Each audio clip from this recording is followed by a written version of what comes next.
What's up, everybody? Welcome. Oh, goodness Christ. Yeah, no. You said count of three. You ain't say nothing about on record. I thought on three. That was it. Okay. You ruined the intro. What's up, everybody? Okay. Welcome to the 4th episode of the Chocobros podcast, where we talk about all things Final Fantasy. Or, your co-host can just interrupt you and be a jerk. So, yeah, he's smiling. Hi. You can't see him, but he's smiling.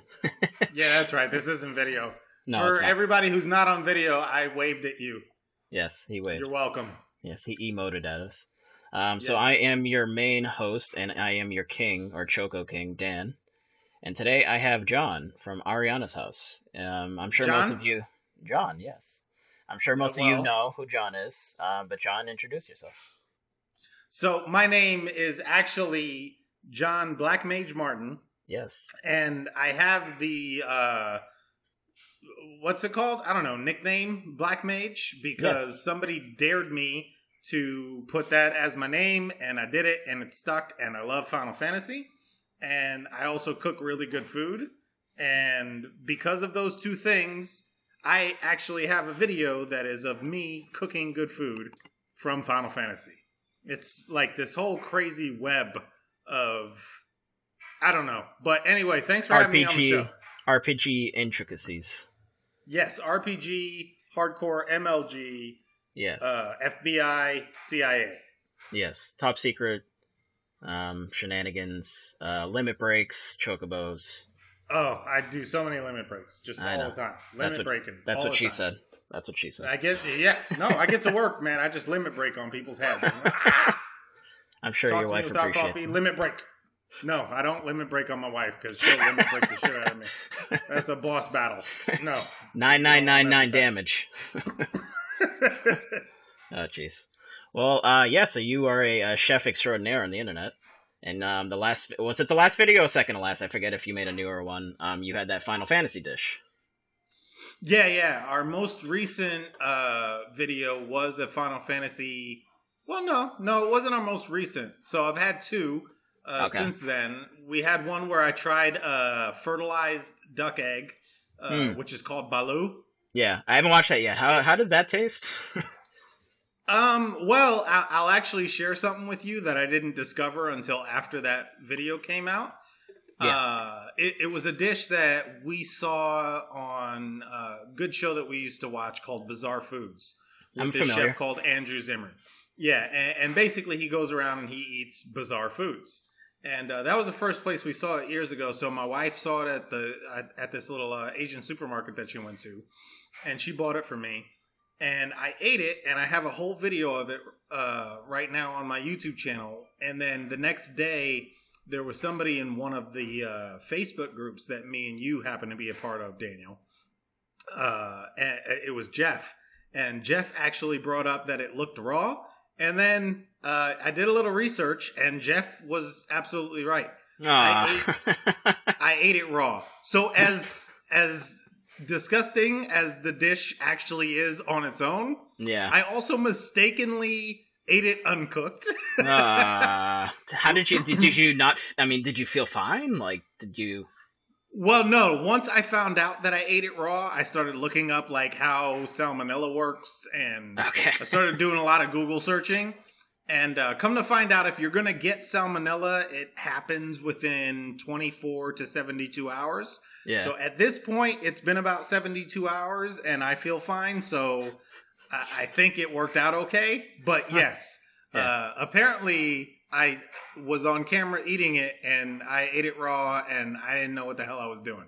So, yeah. And you weren't even doing it for like $1 million or anything cool like that, yeah? No, I was doing it to get like 1 or 2 more YouTube subscribers. Which is more valuable, obviously. Well, in all honesty, no. This was the worst decision I've ever made. It tasted horrible. It was like a little raw whole duck. It's like a little whole baby. Never mind. Yeah, no. Anyway. No interest in that at all. So yeah, that was the last one I did. I did another one before that. And then I think before that, yes, I had a Final Fantasy stew. And then I've been having in mind to make a Chocobros episode where we make Chocobro wings. Yes, and we're probably going to do that one this weekend. Okay, and then it'll still wanted maybe some of that. You wanted something. You wanted a thing, right? What do you mean? Oh, yeah, like an intro or something. I mean, if you don't come up with one, it's fine. You can see all of my episodes. Usually they don't have one. Yeah. I just thought maybe it would help, Yeah. I was trying to think of your show. I was trying to think of something amusing, and I have an idea, but if I can execute it is one thing. So I'll give you a heads up as soon as I actually film the episode, and then you'll know that your countdown has begun. Okay. My final countdown? If you're not the final countdown. It's a great song. Yeah, I know it's a great song. That's why I'm singing it. Please do the whole song. I'll wait. I only know the intro. Because I don't know if I've there's that one part. I've ever actually heard the song. There's that one part. I'm heading to Venus. I don't know if I've ever heard that far. I only know the song from that show, Arrested Development. Oh, that's a great song. You need to listen to the whole song. That's a great song by Europe. Yeah, no, I think I know the song. Yeah. But mostly I know it from Arrested Development. Because I used to love it when the dude who came out and did magic. And every time, what the fuck, Gabe was his name? I don't remember. Every time he came out, that was his little theme song. Oh, yes, great. Yeah, that's a solid choice of an intro for sure. But yeah, you're the FF15 inspired beef stew. I enjoyed that a lot. It looked really, really good. The meat looked nice and tender. It was friggin' delicious, dude. Yeah. Like, no joke. And that was my first time making it when we did it on video, because if you watched, and I think I mentioned it in the video, that wasn't actually our recipe. Right. So it's a recipe from the game that another site called Tastemade, which is much more popular and well known than my channel, actually did the recipe, and then we were inspired to try their version. So yeah. And I included the link to theirs and everything. They did a whole cool video where basically they had like the actual Final Fantasy music in the background, and they had the guy's hands. Did you not see the original? Oh, okay. No, I didn't. No? Oh, no. You should see I was saying ooh to adding the music in the background. Yeah, no, it's actually more fun, the version that they did, than mine, and it's in the I linked to it in the description for my video. It's like a little 2-minute one. My show, as you know, Daniel, or at least I hope you know, is a little bit more long format. It's about, being in the kitchen with my family. Yeah. It's about us having fun together and all that other stuff. So a lot of people, I've had people suggest to me like, oh, you should do videos like Tasty. That's not what we're trying to be, because we're not that great in the kitchen. Yeah. So our main selling point is we make okay food, but we're trying to get you in the kitchen with us just to have fun. I mean, that food looks really good, though. I mean, don't cut yourself short. Yeah, but I'm not putting out tasty videos. It's not about the food for us. It's more about, hey, here's great food, but here's also a normal ass family. Yes. That you can see making the food, and maybe you'll be inspired to say, well, shit, if that regular family can do it, maybe I can too. So yeah, it's a different dynamic, is all I'm saying. Well, but I prefer Tasty video is also good. I prefer the normalcy of your videos over those tasty videos, because although the food that they're making looks delicious, I can't fucking stand that little tasty at the end. I want to punch whoever says that in the face. I can't stand those videos.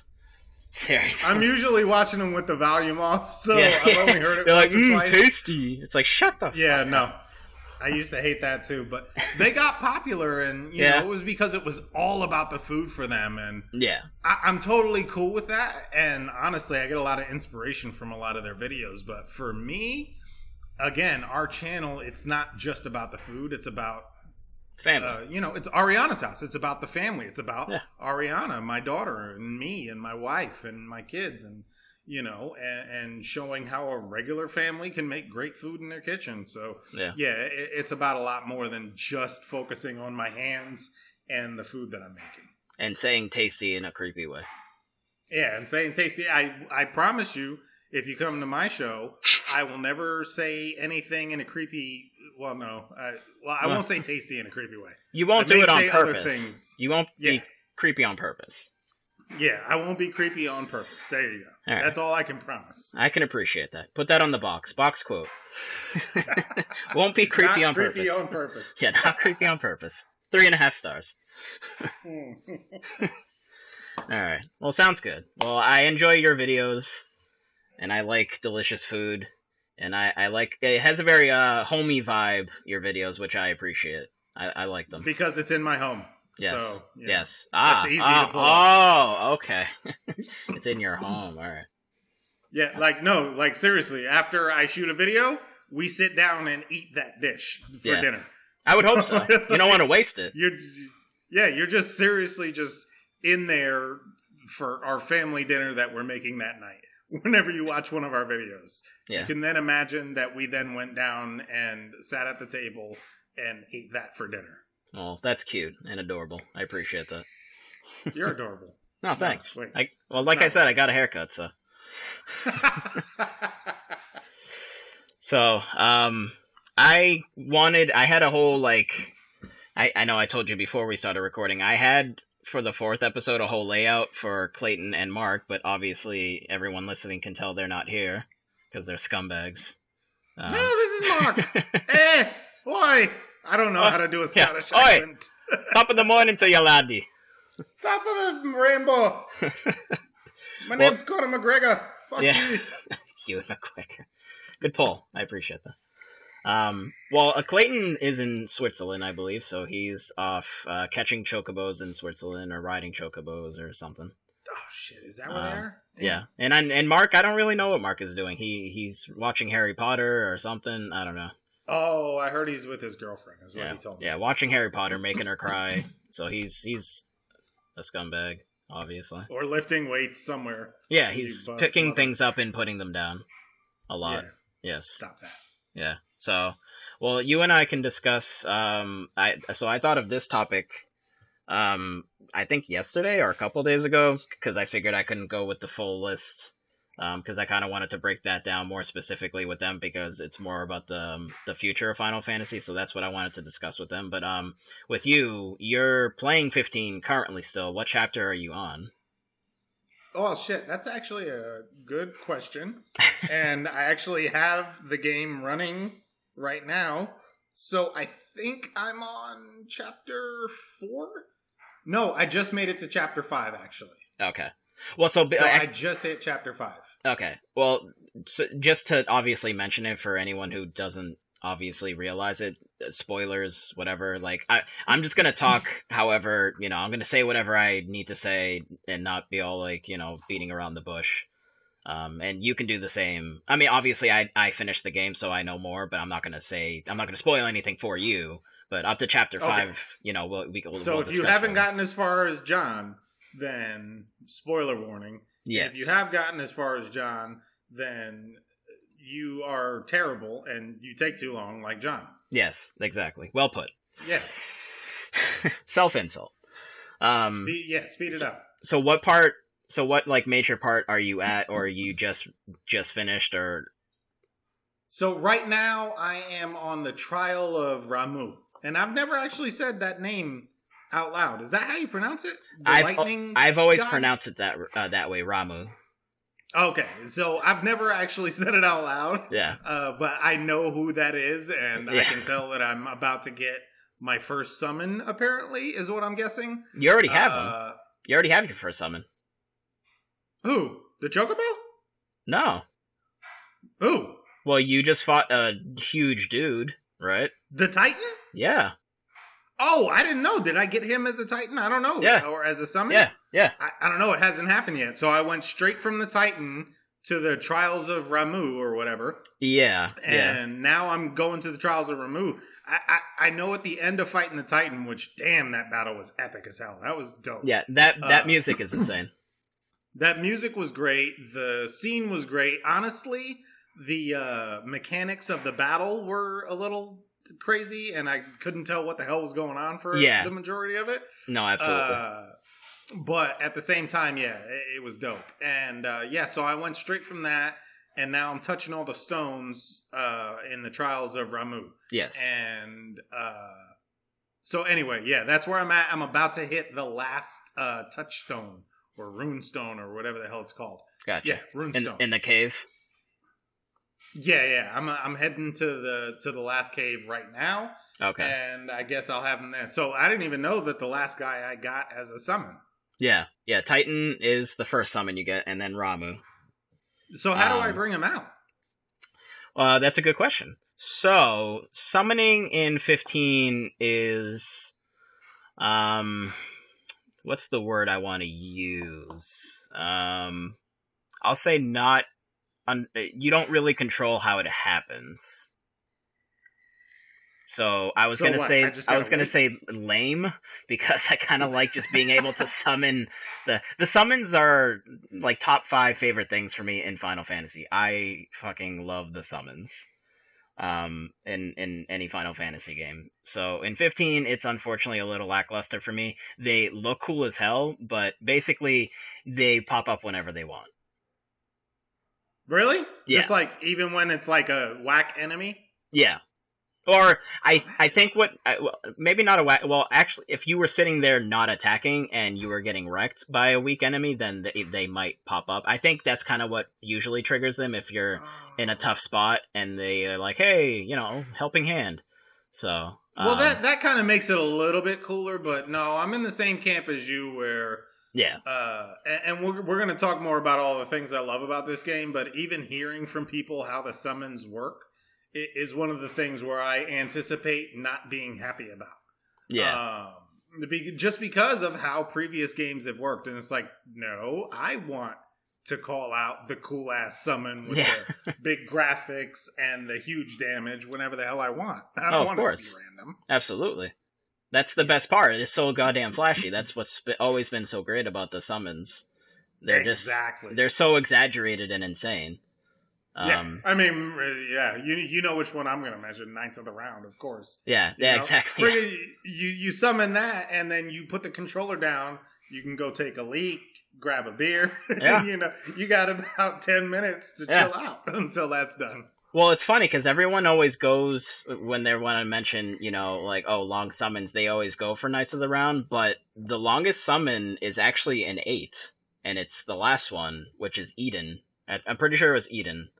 It's been a while since I've played. I beat 8, but I don't know that I got all the summons game stuff, so I don't know if I ever got that. Or Guardian Forces is what they're specifically called in 8. Wow, I don't know. It's been so long. Yeah, I've replayed 7 so many times, but I don't know that I've ever replayed 8 since the first time I actually played through it. Yeah, I'm gonna double check on the name right now just because I don't want to be a douche and be sitting there, proclaiming I'm the Final Fantasy fan I am and not remember the name. But I'm pretty sure it's Eden. Is that even available anywhere? What do you mean? Final Fantasy 8, I mean? Like, they've got the FF7 remakes on Steam and... no. They just did 9 on Steam. And maybe on iPhone. I think it's just Steam. But they haven't put 9 over on PS4 yet, and 8's I don't think 8's on there either. So. Oh, pains in my ass. I want to play it. Well, to be honest, there's I think they're not releasing them separately right now because there's that rumor of that 30th anniversary collection where it's 1 through 9. And what, all remastered, do you think? Well, like what they did with the 7 Steam version. Dude, do you really think Square's smart enough to do that? I don't know if intelligence is a factor, but if they want money, then yes. Dude, if they wanted money, they could have done so many things over the years. Yeah, I know. Listen, How long? Listen, they're on the upswing ever since Tabata came over into 15 and started actually ramping up production, and now the game's finally out. And then the dude that took over the producing for 14, the online one, the one that came out and was like a complete mess, and they had to and then they re-released it, and apparently it was really good. Yeah. That had a new producer attached to it, and then they literally remade another game another So version of the. your hopes are up that they're done making stupid decisions. In other words, Yeah, I think the PS3 era was just a dark time where they were just kind of not knowing where to go and not knowing how to do things. Bad management. Sort of that. So no, I mean not that that's an excuse. Like handle your shit and run your business appropriately. I'm not gonna no, get. but I see what you're saying, and for people who are listening, they may not know that me and you were on a podcast before 15 came out. Yes.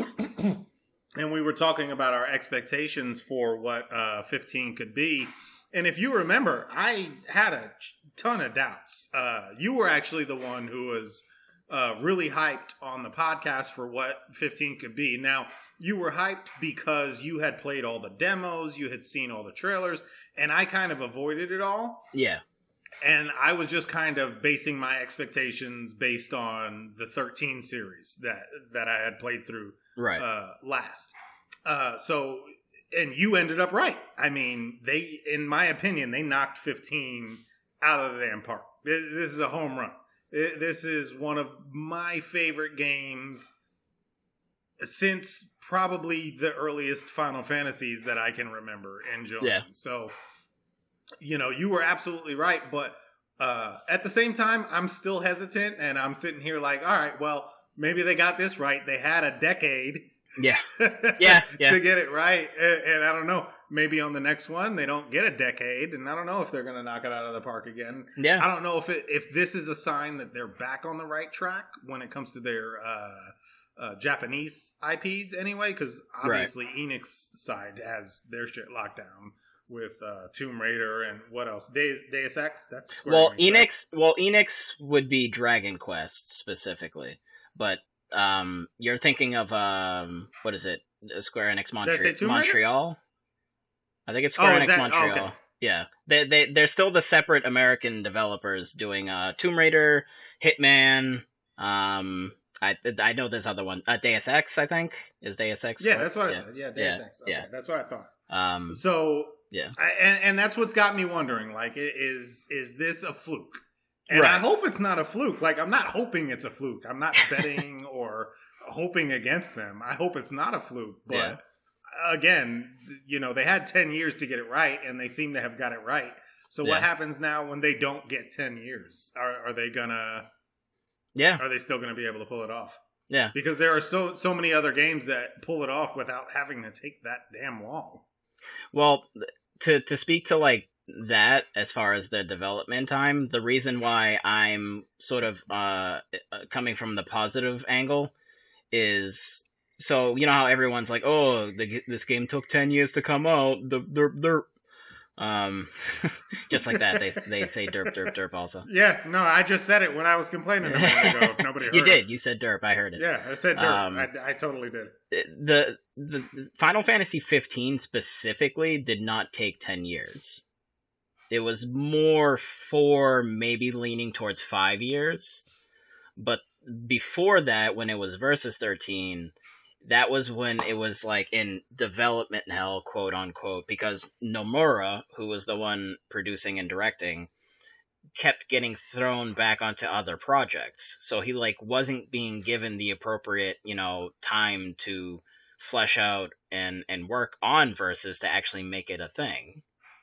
I remember reading an article at one point. I forget if it was Nomura that said it or Tabata, but they only had like 20 to 25% of Versus done. Like, it wasn't even really a game. So, and I don't doubt that, and I'm not saying you're wrong on that, but I mean, to say what happened with Versus and 15 was the only missteps that Square Japan made is not being truthful. Because they made a lot of missteps with 13, the 13 series as well, for sure, including the original. But that goes back to what I was saying about management, though. So the management during Versus, terrible.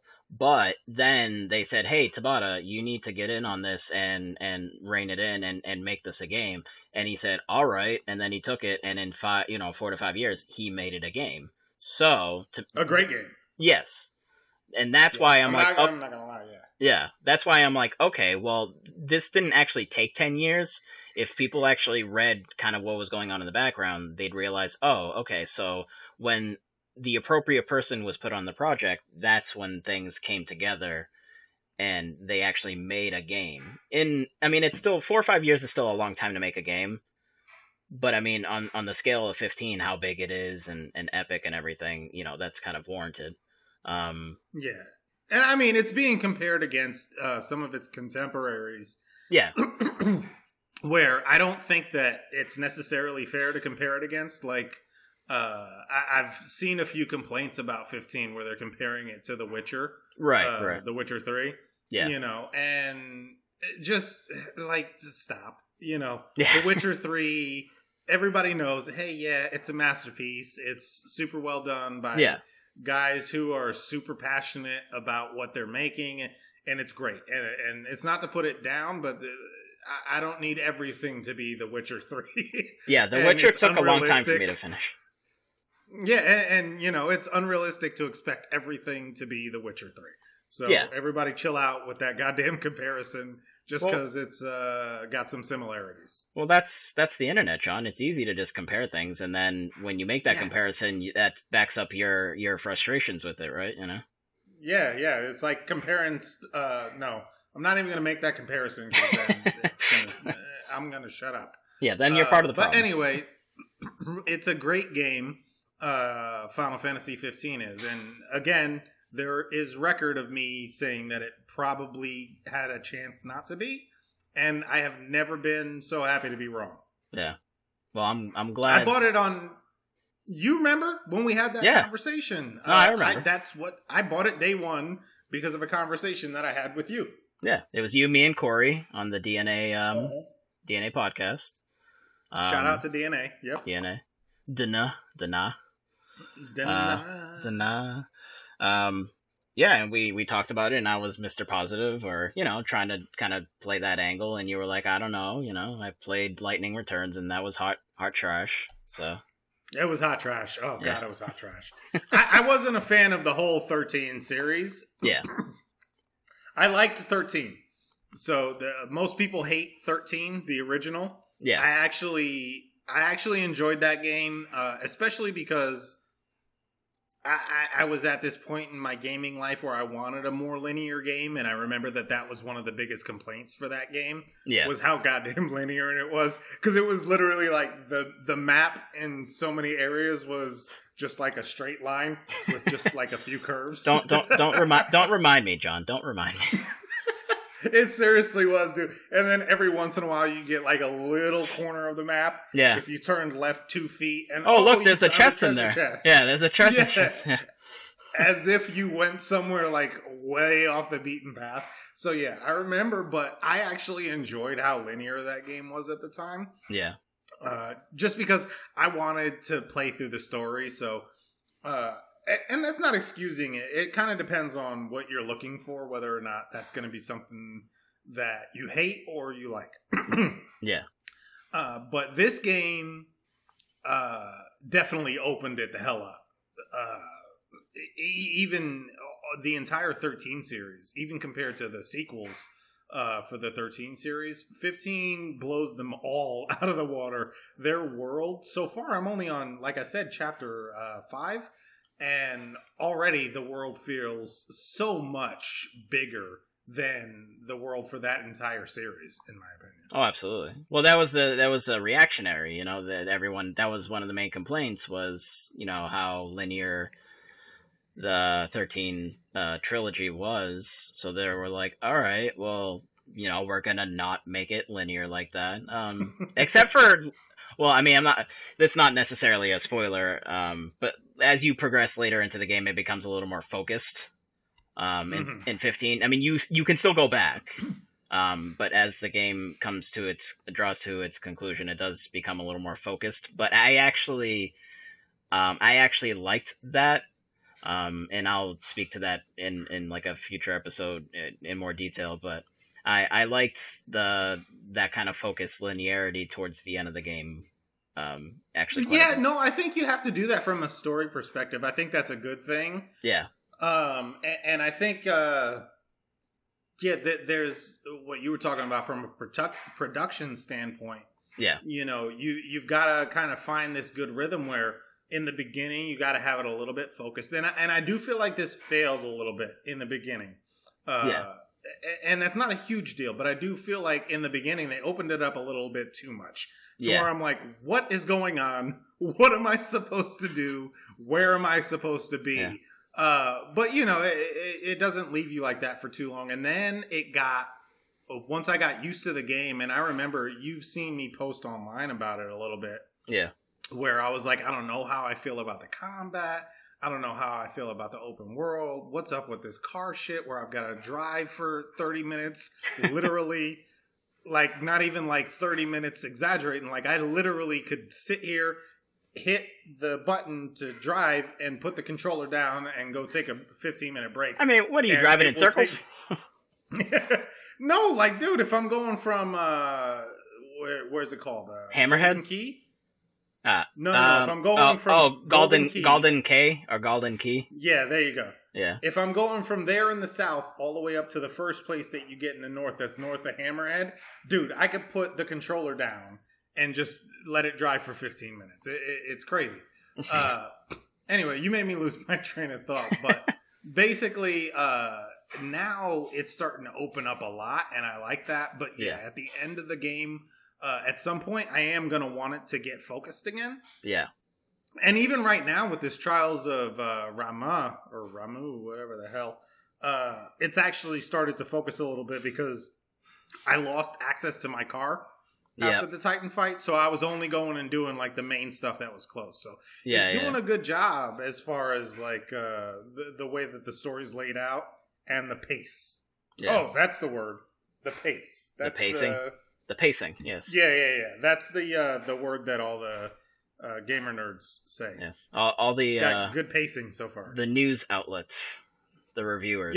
Yeah, those assholes. IGN, I hate you. Those assholes. Yeah. Come fight me. Yes.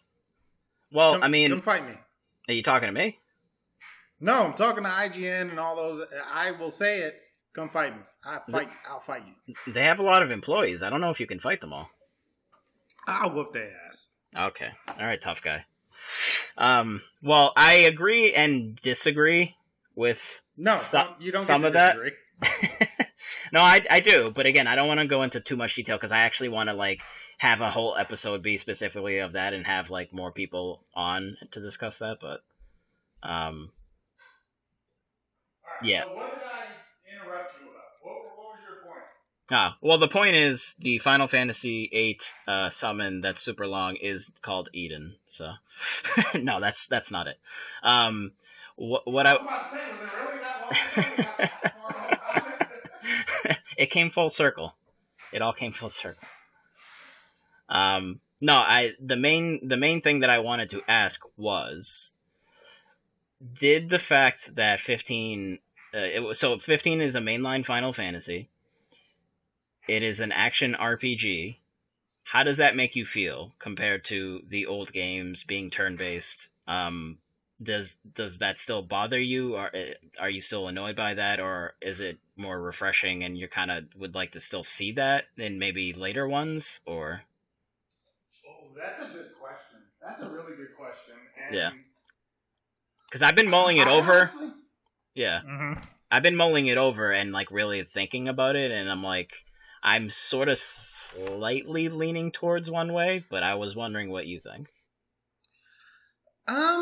Well, it's funny to hear you say that you're slightly leaning towards one way because, in all honesty, I guess at this point, I'd say it's neither, and I feel like that's an unsatisfying answer, but I feel like I've been pushed into this corner, a corner that I pushed myself into, in all honesty, because of how I feel about turn-based combat.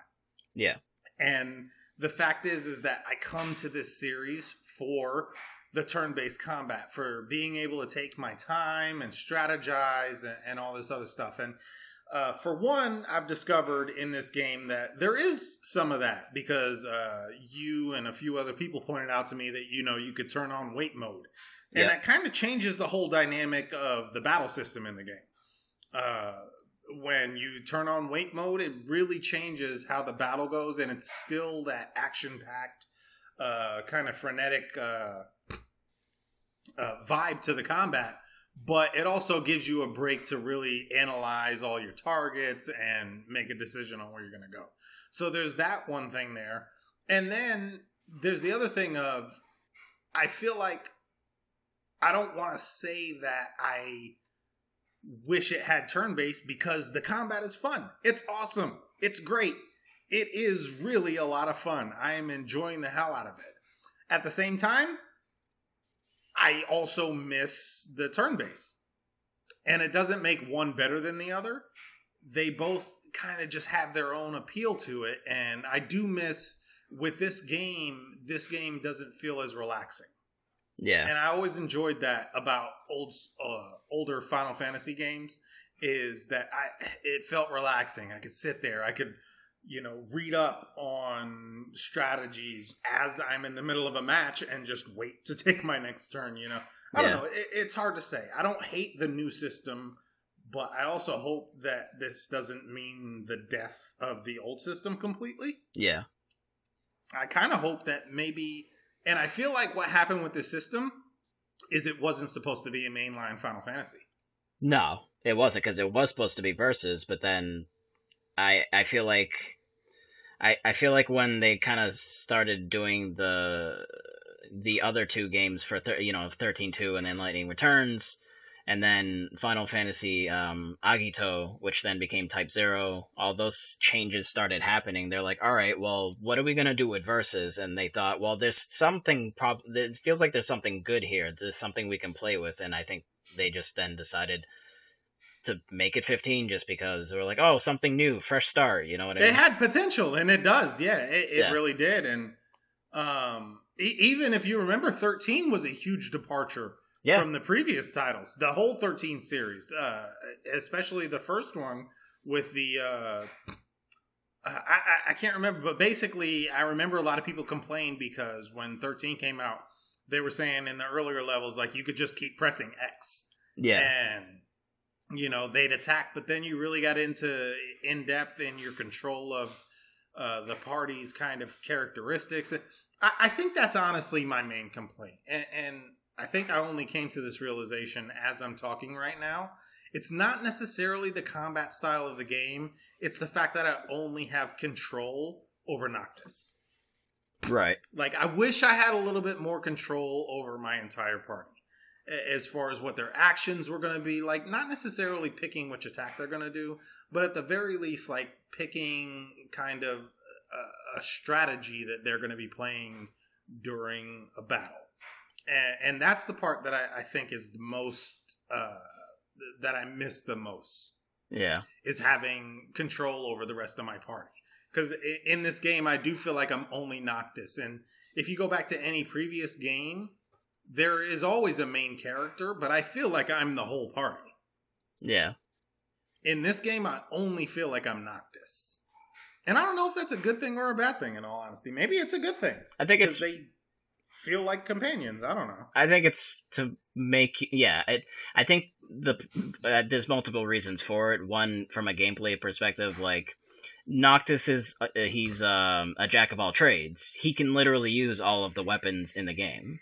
So it's like, all right, well, Gladiolus uses a greatsword. Okay, so can Noctis. Prompto uses pistols and guns. Well, so can Noctis.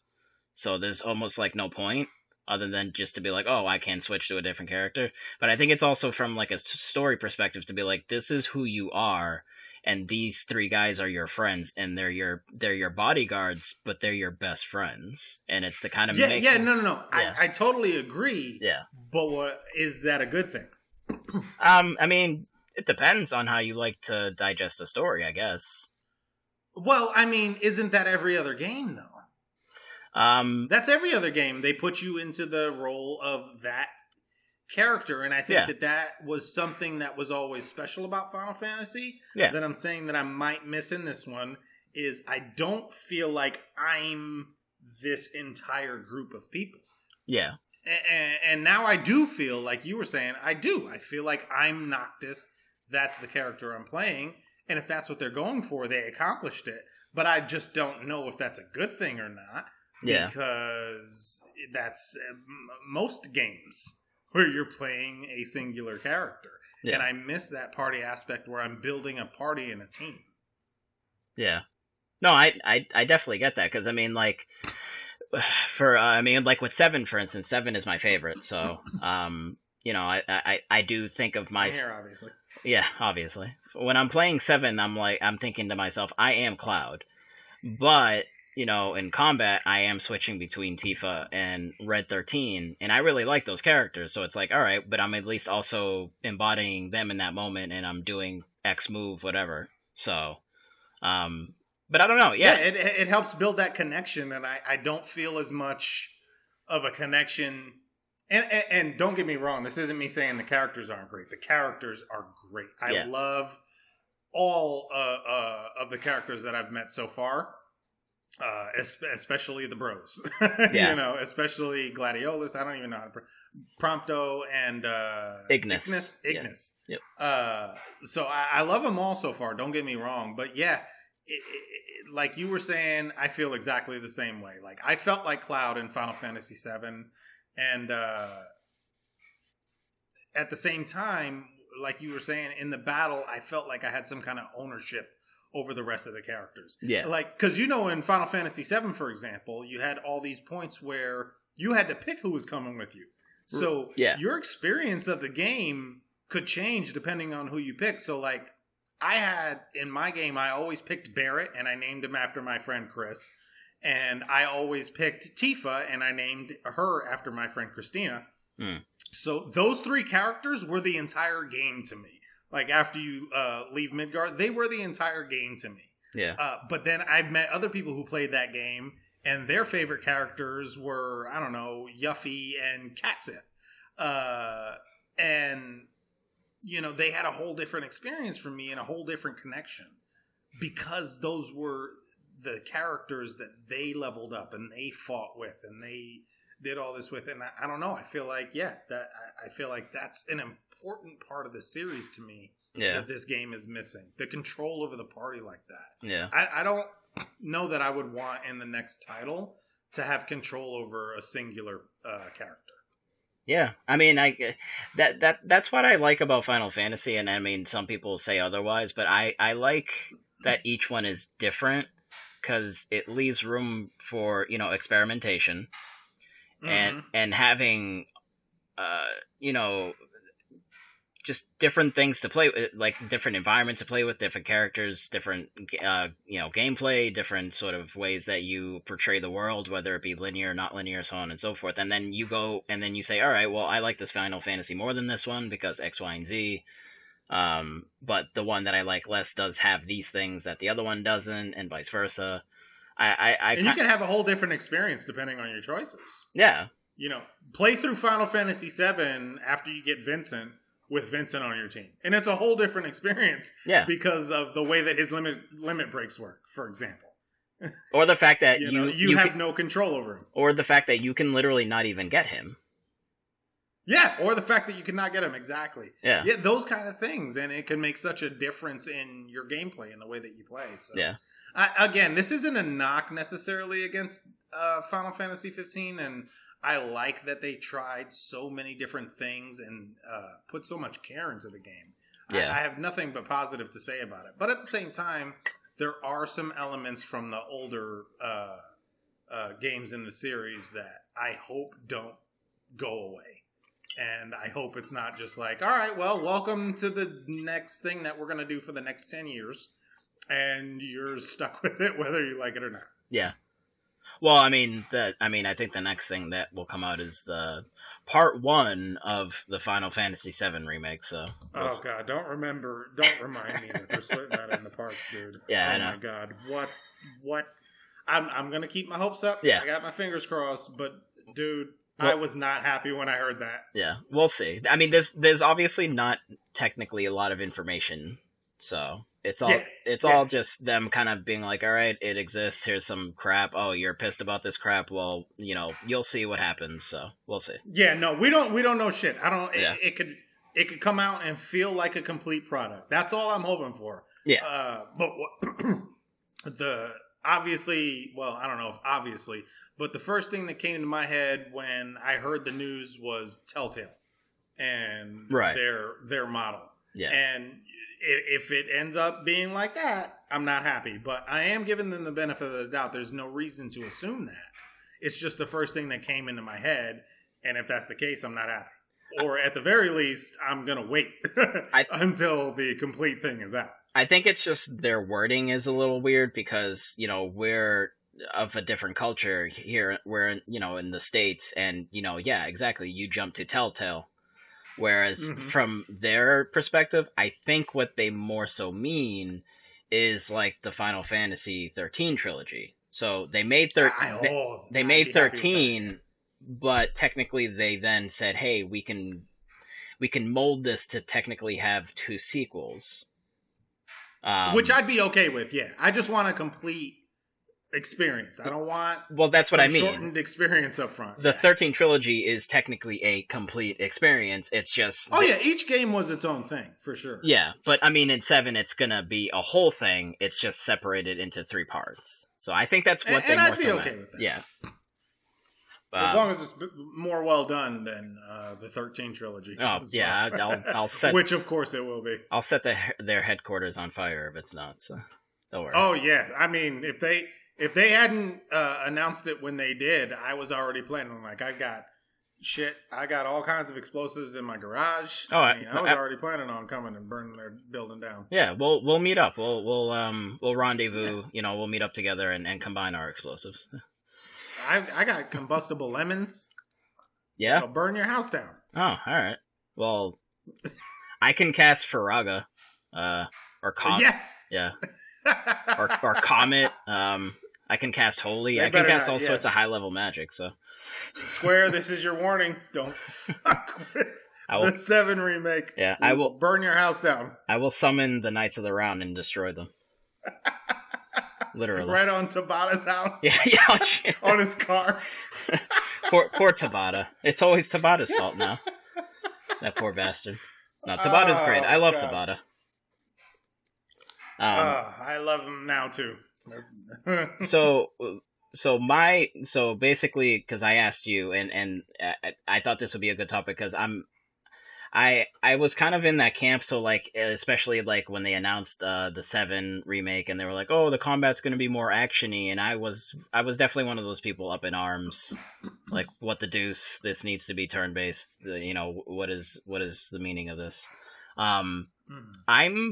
I'm actually kind of okay with them making a mainline Final Fantasy more action RPG if they want to. It depends on the direction of whoever's producing or directing, so on and so forth. I'm okay with that as long as there's options, because, like, for example, World of Final Fantasy is now hopefully the beginning of a new series. And that's turn-based. That is classic turn-based.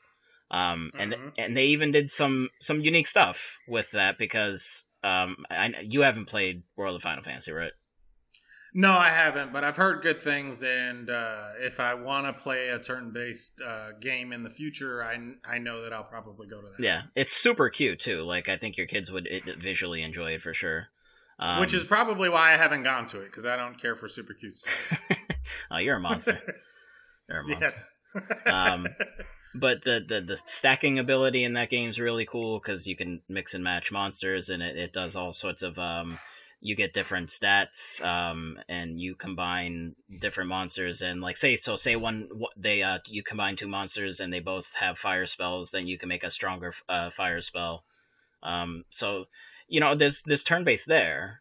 There's a series that will, I mean, like, if they say do make a world of Final Fantasy 2 and a 3 and so on and so forth, that will probably definitely stay with that kind of unique building blocks, or whatever you want to call it, kind of that unique bottom piece that, like, is what that series, what that beginning of that series is.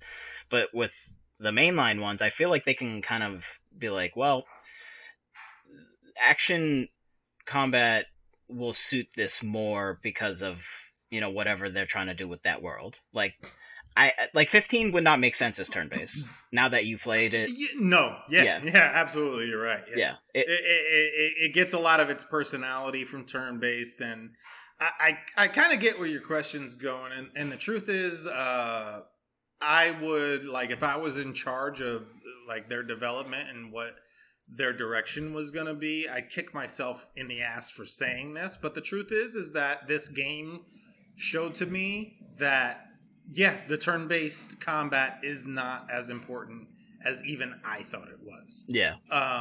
And the reason is, and I said this when the game first came out, and somebody had complained about it, and for whatever complaints you have about it and whatever issues you have with it, there's one thing that I can see in this game, and it's that the people that made it, or at the very least at some level, somebody cared about this game. And they cared that it was good, and they cared that it was fun, and they really loved this game. You could tell by just really small things, the amount of detail and effort that goes into certain parts of the game. And I care much more about that than I do about my complaints about the combat. Would I prefer turn-based combat? Yeah. Would I prefer turn-based combat that doesn't feel like anybody gave a crap and they were just giving it to me because they thought that's what I wanted? No.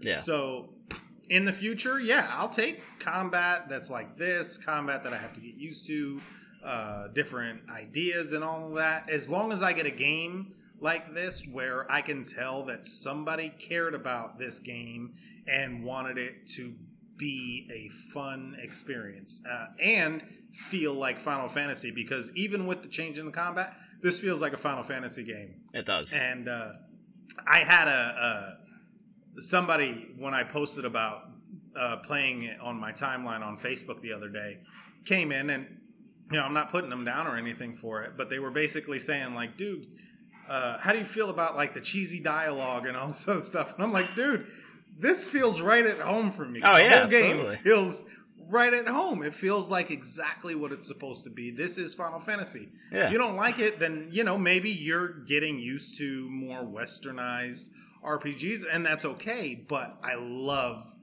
how this feels like a Final Fantasy game. Yeah. This feels exactly like it really does. To. Yeah. So more than 13. No, I don't hate on it. Oh yeah. Oh, the 13 just, I don't know, man.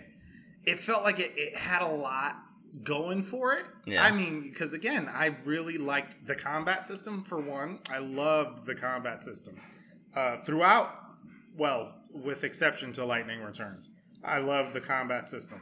And the problem was it felt like something a producer or some executive with a suit on. There was no passion. Kicking out the door as quickly as he could. Yeah, there was no passion. There was no name behind it that put their stamp or their ownership on it. Yeah. It was a very corporate product.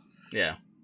Where you could tell that it was there was no person that was releasing this. It was just a corporation. Yeah. This one feels like it's got somebody's stamp of approval. I don't know. Absolutely. Who you were saying Tabata. Or, Tabata. Yeah, Tabata and his team did a hell of a job. Like, those guys, blood, sweat, and tears. Blood, sweat, and tears. Yeah. And you know what? As a gamer, especially if you're really into a series like this, you can feel it. You can feel that. When that has happened, you can feel that somebody gave a shit about this game. Yeah. And gave a shit about what the series is supposed to be about. And even now, I'm like, somebody gave too much of a shit. I've got too many side quests going. What the hell is going on? I got too much to do. I love it. It's great. I think you can turn it into a positive, even when it's aspects about something. And so, like in 15, there are definitely aspects about, there are aspects that I don't like as much as other parts of the game, but I still appreciate it because, again, the passion is there. They knew what they were doing, and they were like, this is a game that we're making and that we're passionate about. We know where we're going with this. And you don't have to agree with that every time. Exactly. But you can see it, Yeah, and 13, I didn't feel that. So it was not at all. It was a soulless hunt. Because like I said, it was very I don't know, cold and Yes. unwelcoming and all that. Because again, like I said, there were large portions, hours of that game where you're just running down a hallway. Yeah. Just keep pressing up, and Pretty. you will basically get to the next story element. And while again, there are things about that series and especially the first one that I really liked, you could tell that as a whole, there was nobody who that was their baby, who was like, no, this doesn't have any feeling to it in a lot of the game. Yeah. Yeah, absolutely. And I mean, and the combat is part of that too, because it's funny. I mentioned this in, I think, the Fathers of the Grind group. I think somebody had brought something up. I forget what sort of initiated me saying this, but it's funny how with all the previews before the game finally came out, that the main complaint was the combat, and then the game comes out, and I feel like that's actually the thing that people like the most about it. Yeah. Honestly, it's crazy. Yeah. Even for me, I'm like, oh, I'm totally hyped for this game, but that combat though, fuck that. What's going on here? Yep. That was my issue. Yeah, and I've got people that I've seen online who don't care for Final Fantasy or haven't cared for Final Fantasy in the past. And yeah, like you said, for the most part, everybody's just like, man, that combat. And again, it's not what if I was designing the game, would have chose as far as the combat goes. Yeah. But you know why everybody loves the combat is because it's something new, which people like. People like, Oh, for sure. something different, something creative, and something new. And on top of that, it shows that somebody cared. Again, going back to that point. Yeah. It's also not lazily done. Where I think 13 had some really good combat, but then the entire package in a lot of ways was very lazy and poorly done. Yeah. So people didn't care. Like, that's not going to get you off. Combat can't... It's an important part, but it can't just be the only part. So the package is great, and then the combat is new and also really fun. Well, it's because it's fast, innovative too. And great. Like these kids. Well, and it helps the story and this type of game. Yeah. Like you were saying, this game wouldn't work turn-based. You were absolutely right. Yeah. As much as I love turn-based, this game wouldn't work like turn-based. we're part of the old people that like sort of that monotonous, slow thinking about things, plotting ahead, strategizing. These kids that nowadays they want fast, they want responsive, immediate. I press this, I do a thing.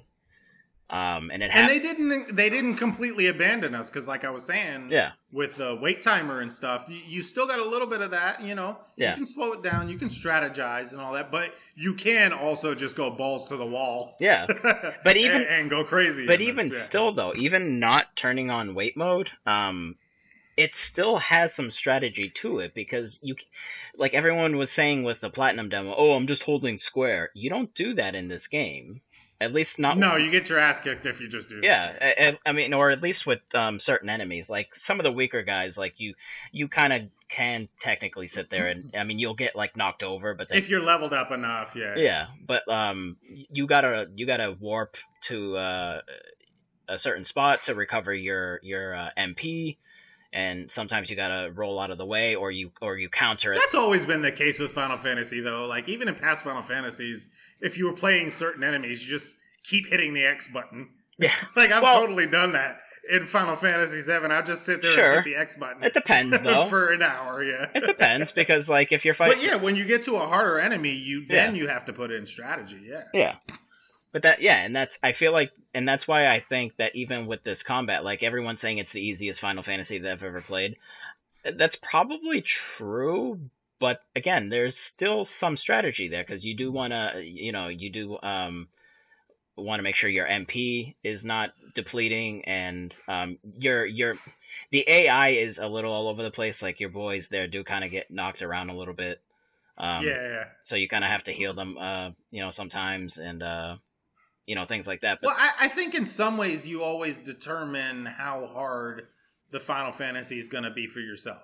Yeah. Do you grind up to a certain level so that the rest of the story bosses are easy, or do you go after them when you're at a lower level? I mean, it kind of depends Yeah. on you how difficult, and that's always been the case with Final Fantasy.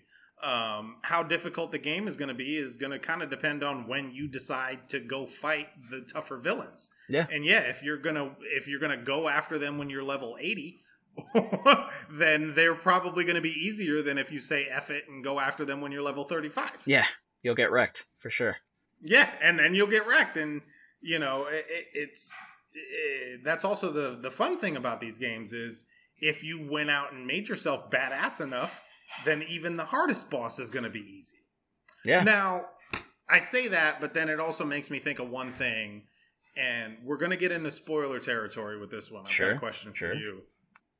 And this was one of my biggest worries, aside from the combat with this game, and I've already heard bad things. So apparently, spoilers, end game spoilers here, the Adamantoise is the big bad. Like the end game, how badass are you villain? The side boss. And apparently it is a boring, unchallenging piece of crap from what I've heard. Yeah. Where are the ruby weapons and the emerald weapon? I swear to God, there was an emerald weapon in the opening. Did you see him? You mean off, like, behind Hammerhead? I don't know, but when the first CG thing that you see, where, what the hell is it called? Insomnia is getting attacked. Yeah. I swear to God, there's an emerald weapon in that scene attacking the city. I mean, there's, in the movie, there's the, was a diamond weapon looking creature, I believe, but, so diamond weapon, sorry. Yeah. I said emerald. A diamond weapon, yeah. So technically, there is your weapon right there. You just don't fight him. Yeah, but where are those fights? Do I get that, man? I want that fight. To be honest, there are some monsters that you fight that are a little trickier if you don't, again, do your kind of HP management and your MP management while you're fighting. Or at least I felt like nothing epic like that where you have to look up a guide. Because, like, I don't know anybody who beat any of the weapons in some of the past. Past games without. There's no guides needed. You pretty much brute force your way through. So that's the disappointing part. Yeah. And as much as I hate to say it, because I'll still be pissed at them if they saved it for DLC, I do kind of hope that at least it's coming in DLC. Yeah. Where some the weapons. Epic, just some epic kind of boss. Well, what were they saying with the Adamantoise? Like you'd have to fight this thing for 24 hours. There was Conan O'Brien did that. What was it? Clueless Gamer, and Final Fantasy was one of them. I think it was like a couple of weeks before the game came out, and he was playing the game and obviously making fun of it or whatever. So he like busts out of the door and he starts yelling at the Square-Enix people, and he's like, "Did you create an enemy that takes 72 hours to beat?" And they were like, "Yeah." And he's like, "What the fuck is wrong with you?" And it was like, so everybody, like, the internet went insane. Everyone's like, "Wait a minute, what? 72 hours? No, that's not real." So then I think once the game came out and people actually got to that part, I don't think it actually takes 72 hours. No, I've seen people who beat it in a few minutes, an hour or two. Yeah. Well, I don't even know about a few minutes. Yeah, I was looking up yesterday because I'm actually at the end of the game and I initiated the beginning of the quest to get to the Adamantoise, and there was one part that I was like, wait, how do I actually? And then I realized what I needed to do, but I found a guy even 13 their fight against Adamantoise was a pain in the ass. Yeah. Oh God. Oh, I hated them. Oh yeah. The you tall, remember those the tall you ones, had to right? get the nuggets. Yeah. At the end of the game, they were right at the fuck those things. Last part. Yeah, fuck those things. You had to beat a shit ton of them too to get like something. I can't remember. Well, it was all part of the end game stuff. It was part of getting the best weapons and leveling up to 99. It was ridiculous, but yeah, exactly. Oh, they were such a pain in the ass. But in this one, I guess, like, if you stack, like, there's items that you can stack to raise your strength, and then there's like there's obviously some high end weapons that you can get, so on and so forth. So there's like a bunch of things that you can stack to beat apparently the Adamantoise super fast, but I think the regular time frame is about an hour, which is still kind of absurd. It's a long fight. Yeah, no, it's a long fight, but from what I hear, it's also boring and not very Yeah, challenging. yeah. I went. Is what I've heard. Yeah, I went at the Animantoise, like, so I was in the middle of the quest, and he came out of the mountain, and it looked really cool, like it was grandiose, and it looked really, really amazing. But like once I actually started hacking away at him, it just zoomed in on his foot, and I was just basically it looked like I was slashing at just a wall, like. So I was like, all right, well that kind of sucks, but I mean I get why it has to do that, because if it panned really far back so you can still see him, and I was hacking away, I wouldn't know when to counter or roll or do anything. So Yeah, no, well, they've got to come up with something for the epic boss fights. yeah, I feel like that's what's always been my favorite part. Like yeah, when I beat past games has been like, all right, now where's the boss that's harder than the last boss that, and not just like I have to slash away for an hour, yeah, but like, I mean, I have to strategize and maybe even look up guides like, oh, when he does this, you're supposed to do this and all that other stuff. yeah. That's the kind of thing I miss. And another thing, like Square, if you're listening, and I know that you watch this. Oh, Tabata you listens listen all the to this time, podcast. obviously. Yeah, he listens to it regularly. Yeah. And the rest of the industry does. #1 Chocobro podcast on the internet. Also, I would love to see like a battle arena kind of mechanic. There is one. There is one. What? Yeah. Ah! Spoilers! I didn't know that.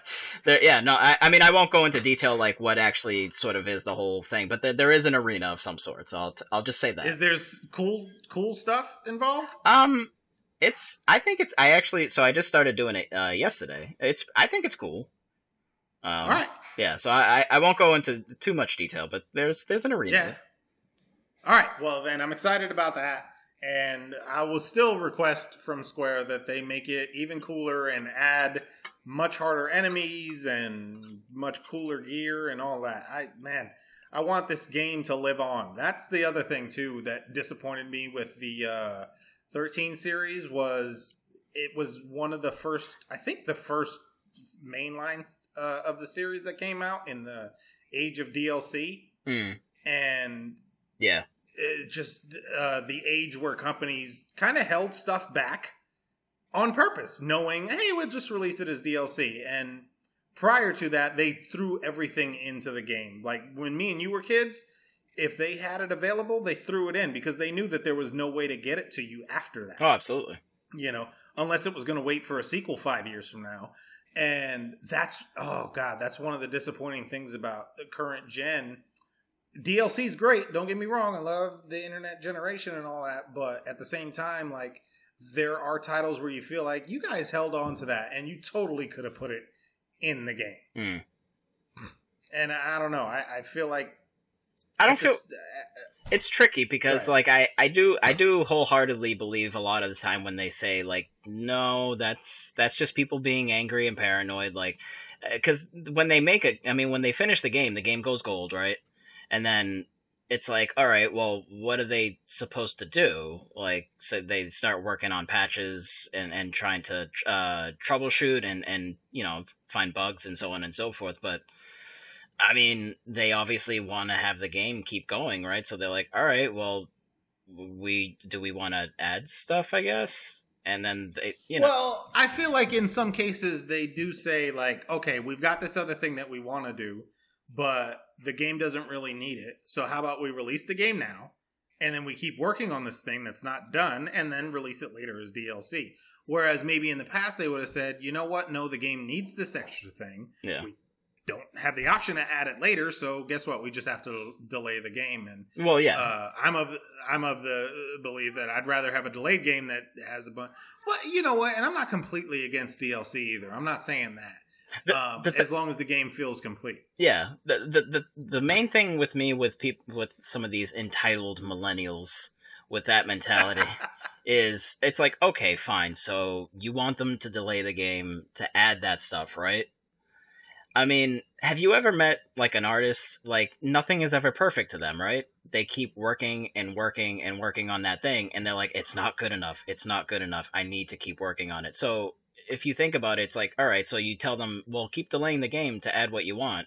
The game's going to take X amount of time more just because they want to keep adding things to it, and then you're never going to play it. I totally agree, and I'm not saying that we should willy nilly just be like delay every game. Yeah, delay every game and take your sweet time. All I'm saying is I don't know what the right answer is. Yeah, I'm just saying that there does have to be a happy middle, sure. and that happy middle changes from game to game. And there are games that come out where it's like, okay, they put this out way too goddamn early. Yeah, and then there are other games where it's like, okay, you guys took way too much time on this that was unnecessary. Yeah. So there does have to be a happy middle. I don't know what the happy middle is. I will say that obviously 15 is not quote unquote half baked. Yeah. As some people Colin, that we've Colin, had. Colin Moriarty. Yeah, Colin. Morirangi. Colin Morirangi. Come fight me. Yeah. Colin, come fight me. It is not half baked, obviously, but at the same time, I am wondering. I don't know. I'm just hopeful that they didn't leave out some end game stuff that could have been put in. Yeah. And you know what? If they did leave it out and it's coming as DLC and it's awesome, I'll shut my mouth when it comes out. If it's awesome, I'll pay. You want me to pay another couple of bucks because you release some awesome DLC? That's great. If it's not crap and it's actually worth it, I'll be happy about it. That's cool. Well, that's cool too. I think I have the answer, John. I think I have the answer you're looking for. What's the answer? And it's twofold. The first thing is stop fucking giving dates for a game that you're not entirely sure if you know when it's coming out. So if you don't do that, right, so you don't give people a date, I mean, you can even announce the game if you want, I guess. Just don't give a date. Just say it exists and we'll see you in the future. Yeah. And then, yeah, like if you don't give a date, then you can work on the game as long as you want. But be honest with yourself, like the developers, also be honest and truthful about, hey, we want to make this game perfect, so it's going to take a while, and work on it until you think it's done, and put everything in the game that you think people want. You hit the nail on the head on the first one. I've gone on rants on other podcasts, the DNA podcast specifically, I think. Stop giving dates. Stop. What? Nobody's forcing you to do that. Well, I don't know. No, they are. Some the publishers asshole in a suit is. Yeah, but none of the fans are forcing you to give a date. No, none of the buyers are forcing you to give a date. Stop that. Stop shooting yourself in the foot. It's the publishers. Seriously. John. Like, if my boss is like, hey, John, you got to get this done, I'm going to be like, okay, I'll get it done. I'm not going to say, hey, you know what? I have it done tomorrow, knowing damn well that I might not get it done tomorrow. I'm not going to set myself up with a date that I know damn well I might not be able to reach. Stop doing that. Yeah, but it's stupid. Hold on, Whoever's but your doing boss... it, I know it's not probably the developer. It's probably somebody in a suit. Yeah, exactly. But you know what? Guy in the suit, I'm talking to you then, guy in the suit. Stop that, you dumbass. Stop it. Just stop giving us a date. Just say it'll come out when it's fucking ready. Well, in your hypothetical situation there with your boss, that's who the publisher is. The publisher is the boss, and they say, hey, we want this game out now. You're taking too long. And they're like, all right, I guess we have to... No. But here's the thing is with my example is if my boss comes to me and says, hey, you need to make this game, I'm not going to come back and say, okay, it'll be done on January 14th. Yeah. I'm going to say, okay, I'll make your game. Now, if they come back and they force me to meet a date, that's a different story. And then that's the person that I'm yelling at right now. But it does feel like whoever it is, it's probably not the developer. That much I'll give. It's probably not the developer. But then I'm talking to that boss. Yeah. Stop making them give you a date that you're then going to come around and tell me and then not be able to meet. Stop shooting yourself in the foot. It's stupid. Yeah. It makes no sense. Yeah. Because you know what? None of us are going to care either way unless you give us a date. Like if somebody comes out and says, hey, Mass Effect 5 is coming out. Yeah. We're all going to be like, hey, that's awesome. But if you say, and then if it doesn't come out for 5 years, we're going to be like, okay, great, whatever. But if you say, hey, Mass Effect 5 is coming out in 2017, and then you can't hit that, then we're going to be pissed. Yeah. Well. You can't be making promises like that and then being like, fuck it, never mind. Yeah.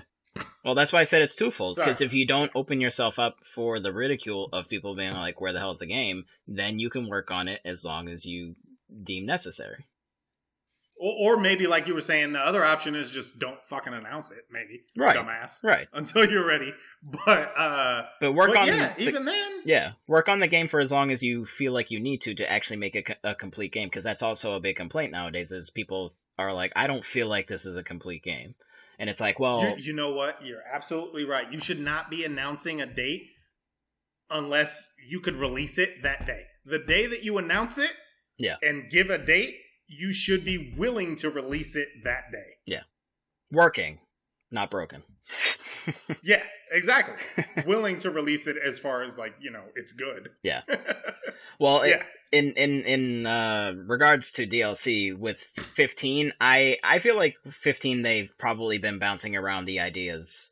But they didn't not include it in the game. I feel like with 15's DLC, they're like, okay, you know, obviously we're gonna need to come up with DLC. Let's talk about this later. And then as the game started drawing to its conclusion, they're like, all right, so what are we doing here?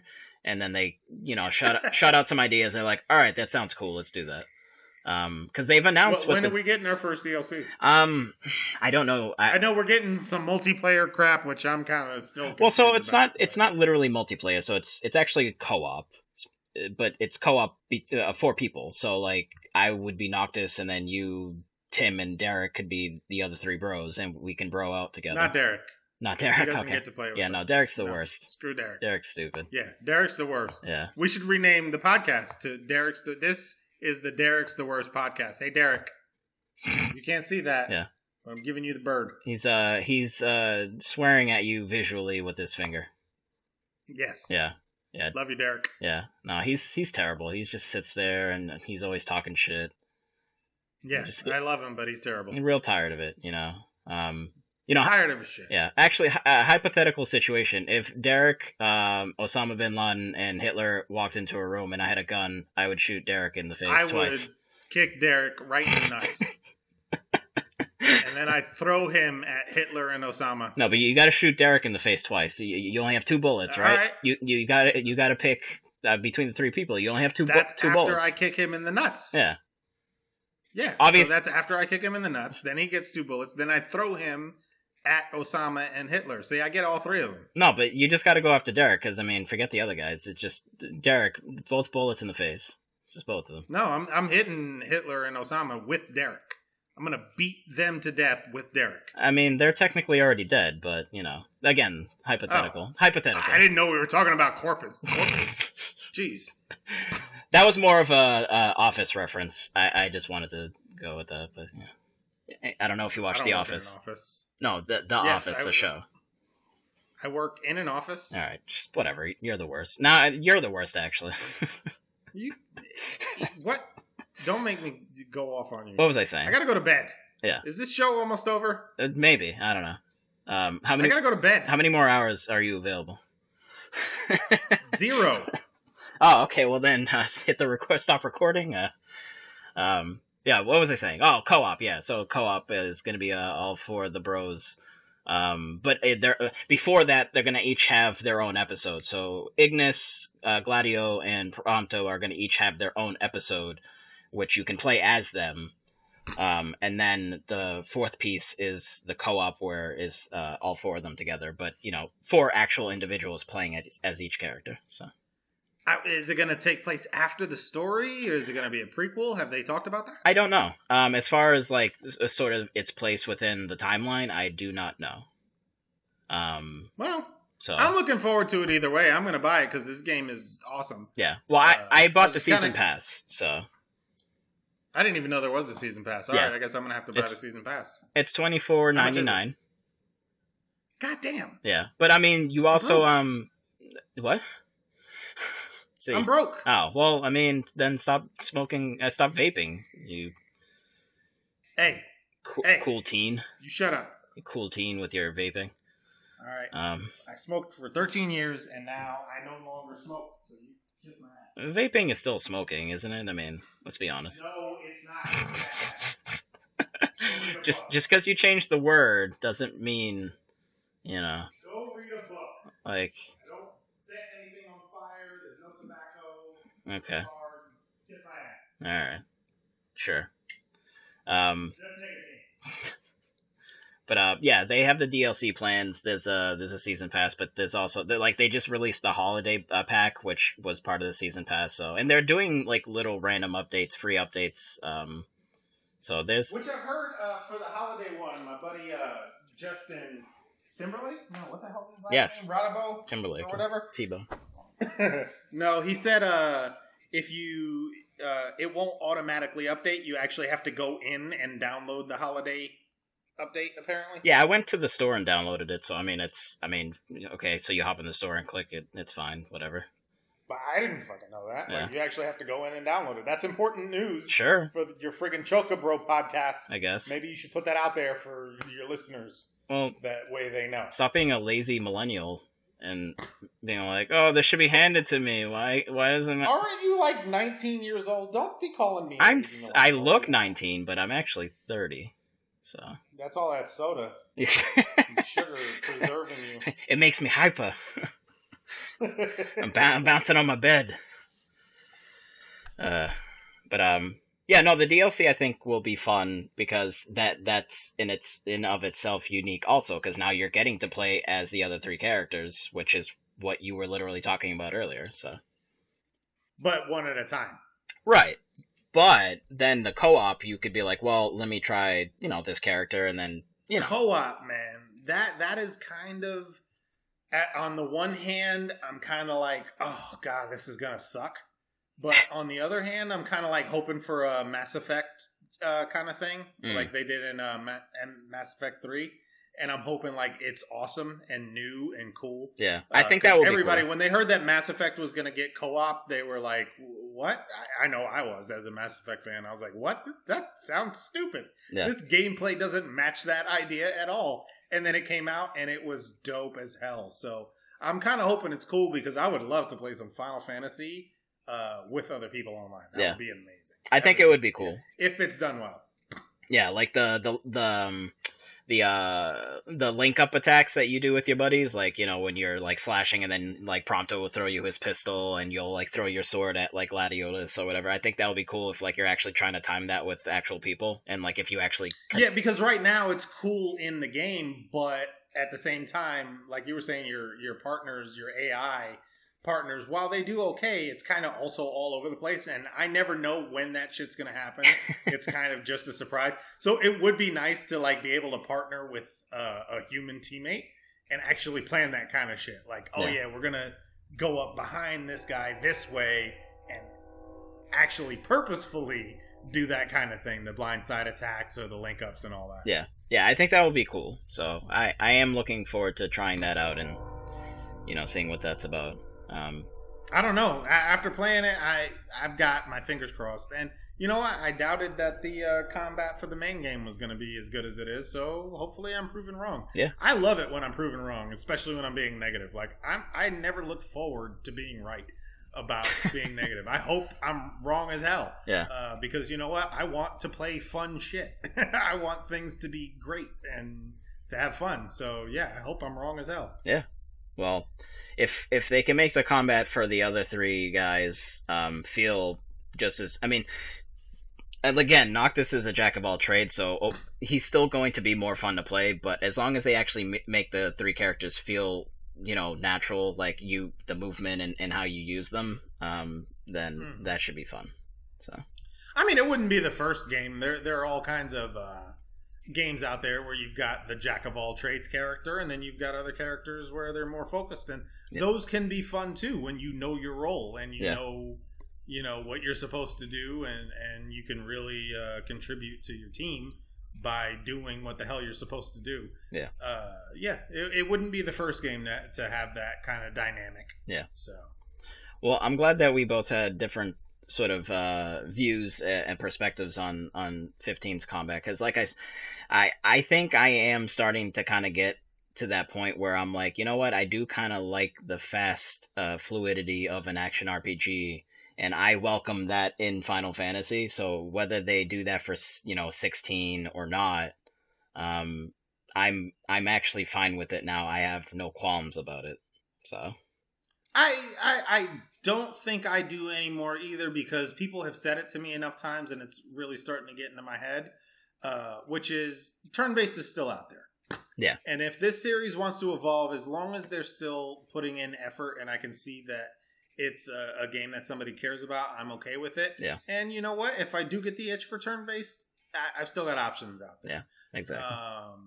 I wouldn't be against if they went back to turn-based at the same time. Like, I'm not going to cry about that. Yeah. But if they don't, I think I'm also okay with it at this point, as long as they keep putting out games where I can tell somebody gave a shit about the game. Exactly. That's all that really matters to me at the end of the day, no matter what type of combat it is. Exactly. Please keep making amazing games, Tabata, because I think Tabata is a cool dude, and he did a great job, him and his people there. So he's got a cool name. Yeah, he likes sounds like a food. He likes to go by Tabby. That's his nickname, Tabby.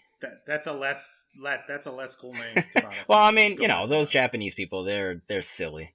So yeah, don't be a silly Japanese person. Your name is Tabata. A bunch of silly bananas over there. Name. That's a cat name. That's a type silly of cat. Silly bananas. Yeah, they're silly bananas. You use better terms than silly banana. Yeah, no, that's what I'm using. Do you want to? I don't know if it's. I actually meant to ask in the beginning because I want to do this with every new person that comes on my podcast. I don't know if you have the time because I don't know if it's a long story, but I wanted to ask you, and I'm going to ask every new person that comes on what their origin story is, just like we did on the first couple episodes. So origin story, like as far as Final Fantasy specifically? Yeah, like what was your first, sort of, touchstone with Final Fantasy? Like what was the first one that you played? What was like your intro to the whole thing? Yeah. So I've got like a really, I guess it's a little bit average because obviously most people's is going to be Final Fantasy VII. Yeah. At least most people our age and like within 10 years of our age, Final Fantasy was such a common touchstone for people. So basically, what ended up happening was Final Fantasy VII is the game that made me a gamer. In all honesty, before Final Fantasy VII, I played games, is what I would say. Like, I played Mario, and I went to the arcade, and I played Mortal Kombat, and the Ninja Turtles arcade game, and all the racing games, and House of the Dead, and all this other stuff. I don't even know if House of the Dead it's a great game even came out first, but I was just giving an example. But I played games before Final Fantasy, and then when I was 12 or 13, I grew up in Jersey, and I had some family out in California, so I went to visit my family in California, and I had a cousin who I really looked up to. And my cousin who I really looked up to, he was a couple of years older than me. He had a friend who his friend was the brother of a Disney star. Huh. So this kid was in a few Disney movies, and he happened to be one of the child stars on Disney Channel growing up. So anyway, I never met him, but his brother was basically living off of him. And interesting. His brother, we would go by his brother's house, and his brother just basically sat on his couch all day and played video games and smoked weed and drank beer. The life. Yeah, basically, and just lived off of his famous Disney brother. He had pictures of him in the house and all this other stuff. So anyway, when I went to visit California, my older cousin used to take me over there every day, and I don't know how child appropriate or whatever this is, but yeah, I was like 13, and we would sit there and get drunk, and they would smoke, and I would get contact. The statute of limitation is. Yeah, it probably has. Anyway, and when me and my cousin went there, it was because my cousin, he wasn't a super gamer. Yeah. So whenever we went there, he was a sports gamer. So we would go there to play Madden and NBA Live. Yeah. Those are the only two games that my cousin cared about. But I remember one day when we went over there, because I visited Cali for like a couple of months. One day we went over there, and the dude was playing this game. And he kept playing it while we were waiting on him to get to a save point so that, we could all stop and play NBA Live or Madden or something. And I remember I was just like fascinated. And he was at the beginning of the game. So when you're going to blow up the first reactor. Yep. You jump off I the remember train. seeing it. And well, I only saw it. I remember the first scene I saw was him running back from the reactor right before it blew up. Okay. I guess he had already set all the timers and all that. And yeah, I was fascinated by it. And as soon as I got back to Jersey from Cali, I went and I picked it up. And I spent the next month caring about nothing but that game. Yeah. And I always tell people, like I said earlier, before that I played games.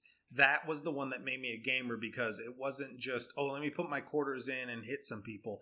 I finally understood a game that was about a story. Yeah. And about characters. And you actually cared about these people. You know, Mario, I loved Mario. I loved Sonic. I loved F-Zero and all these things. But it was just a fun in the moment thing. Final Fantasy VII was the first game where I finished a scene or a sequence, and then I went to school the next day in 7th or 8th grade, and I was seriously like thinking about the emotion and the feeling of the scenes. And you know, it was just deeper than, hey, I put my quarter in and I threw a few punches and Hadoukens. You know, it was a completely different experience for me. You know, so it's what made me a gamer. It made me realize what an emotional impact games could have on you, and how their narrative could really inspire you or make you want to be like somebody or make you hate somebody. And you know, it just it was that first game that had that kind of impact. Yeah, RPGs are like books where there's something going on, whereas like you said with Mario and like all those games that are more arcade style, where it's like there's a point A to B and like coins and points and so on and so forth. Not to diss Mario in any way, Mario's amazing, but it's not putting them down, it's just a different experience. Yeah, it's literally like a visual novel that you're interacting with. Like you're moving a character somewhere and you're leveling up and there's characters and some die and there's all sorts of things that, you know, it's just RPGs are amazing. I love RPGs. Yeah, and in all honesty, you compared it to a book, and I've said this before. I have not been a good student in my life, especially up until that point. Me neither. That I used to say that was the first book that I actually read completely and cared about. Yeah, was that game. Yeah, I had never read that much in my entire life. Because that was the first RPG that I played. I had never played something with that much damn text.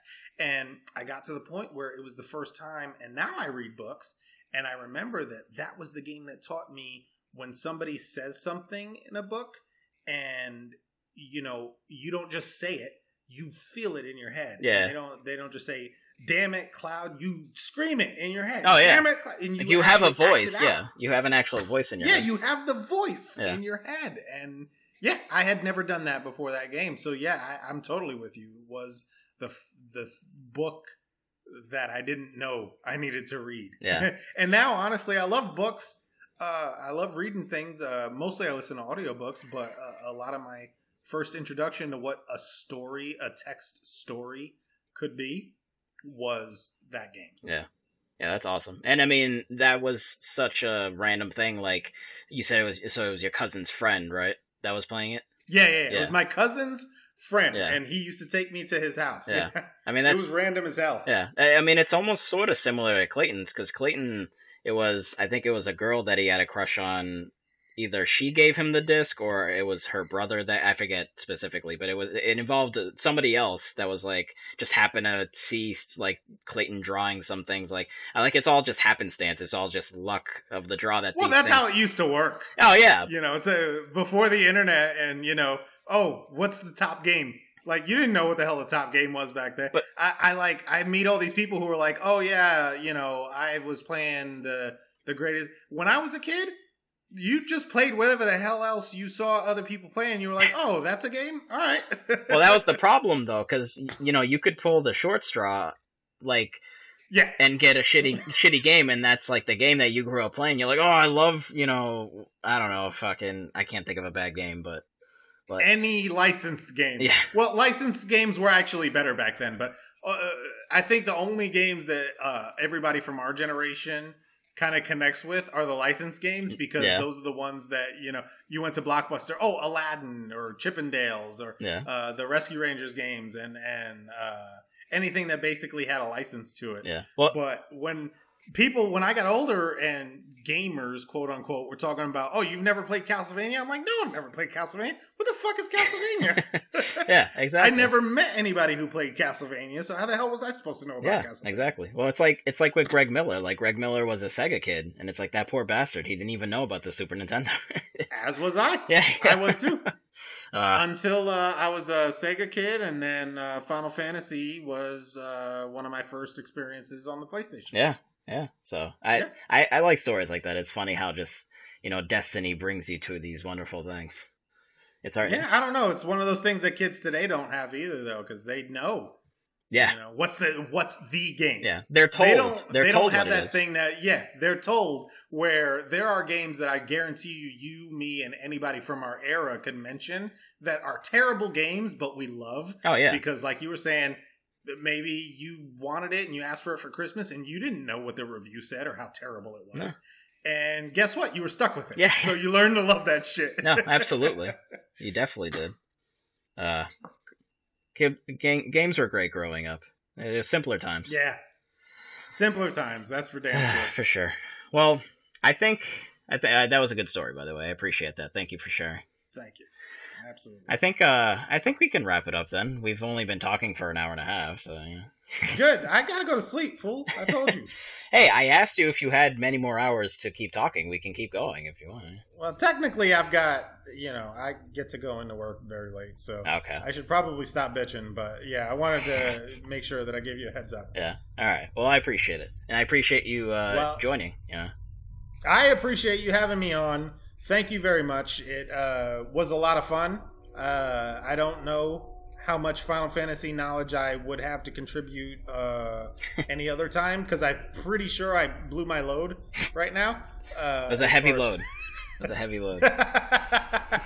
But yes, I appreciate you having me on. This was it was fun, actually. Even telling that last story there, I haven't had a chance to tell that. Yeah. So yeah, thank you. Well, definitely, thank you. And it's a shame Jesse couldn't be here either, but hopefully he can join us, in the future. So. Oh, fuck you, Jesse. I forgot I was going to tell Jesse. Stupid old man. Asshole. It's like, I wrestle bears up in Maine. Look at me. Yeah, no. Drinking beer. Ass. Just fell asleep. Yeah, I love beer so much. I love beer and wrestling bears. And it's cold. Yeah. And he's cold-hearted. Yeah. Cold-hearted. No, he's a nice young man. He's a nice young man. No, he's nice, but he's not young. Yeah, half of that was the truth. All right. Well, do you want to plug your YouTube there? Oh, yeah. YouTube.com/Arianna's house. Arianna is spelled with 2 N's. Figure it out. No, actually, I should probably tell you. ARINNAS house. If you can't spell house, then you don't get to watch my show. Yeah. No. I don't want anybody watching my show who can't spell the word house. No. Other tthan that, same thing on Twitter. Twitter.com//Arianna's house. Instagram.com/Arianna's_house. Facebook.com/Arianna's house. I got the whole Arianna's house thing on lock. Nice. That's just look up Arianna's house. That's real professional. I like that. Yeah. If you whisper Arianna's house 3 times in your mirror, I will appear behind you. What about the house, though? Does the house suddenly appear? Or? No, just me, and I'll give you a back rub. So I'd rather eat your food. So no food, just a back rub. Just make me some. You haven't had my back rub. Just make my wings, please. I just need some wings. Yes, Chocobro wings coming soon. Check us out. Absolutely. Probably shooting this weekend, released next weekend. Chocobro wings. Awesome. Well, everybody else, I don't have, our YouTube doesn't have, the Chocobros at the end, unfortunately, because we only have 15 subscribers, but I cherish those 15 subscribers. But yes, so with that being the case, please subscribe and like and share and so on and so forth, because there are other Chocobro channels on, YouTube that's not, literally the Chocobros, but it's like an amalgamation of the words, and those guys are all fake ass Chocobros. Yeah. And they need to be destroyed. So please like our, subscribe so we can actually be the main one, and we can, be the main result when people search us on Google. And if you don't, then I'll also show up behind you. Yes, but not... Everybody who doesn't subscribe, I will show up behind you, but I'll be naked. Yes, and not to massage, but to choke. Yeah, no, choke you, bro. Yeah. I'm gonna choke you, bro. Okay, that's cute. I'll call you later. Wow, naked. Yeah, I'll call you after this tonight. All right. Well, thank you, John. Appreciate it. Yes. All right. Thank you, sir. All right. It's been great. Double salute. Double salute, and good night, everybody.